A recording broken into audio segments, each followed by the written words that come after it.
हम सब गोटे के गोर लगे छी। हमर नाम भेल साधना दास, हमर गांव भेल चिमरा आ सासुर भेल रोतपार। हम एगो विषहरा गीत लऽ के आयल छी, सुनू केहन लागल से कमेंट करब। नहाए सुनाए बिषहरी बीर चारी बैसली है, भीर चारी बैसली सुखाबे लगली है। बिषहरी नामी नामी के सिया सुखाबे लगली है। बिषहरी नामी नामी के सिया घोरबा चढ़ल लेकिन ना गए भैया है, ना गए भैया पकड़ी लेलनी है।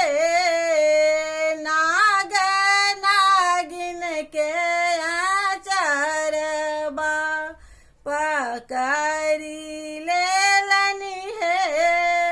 नाग नागिन के आचरबा छोरू छोरू आहे नाग हमारो आचरबा है, हमारो आचरबा रो बैते हे तई है। नाग गोदी के बालक बारो बैते हे तई है। नाग गोदी के बालक बा नहाए सुनाए बिषहरी भीर चारी बैसली है, भीर चारी बैसली सुखाबे लगली है। बिषहरी नामी नामी के सिया सुखाबे लगली है।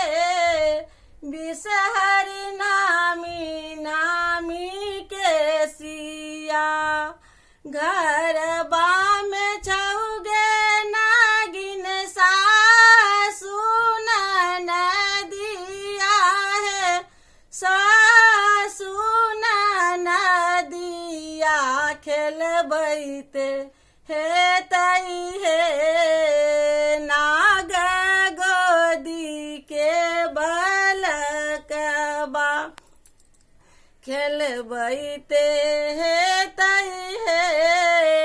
नागिन गोदी के बालकबा घरबा में छई है नाग सासु ननदिया है, सासु ननदिया ठुन कबते हे तई है। नाग गोदी के बालक बाठुन कबते हे तई है। नाग गोदी के बालक बा नहाए सुनाए बिषहरी भीर चारी बैसली है, भीर चारी बैसली सुखाबे लगली है। बिषहरी नामी नामी के सिया सुखाबे लगली है।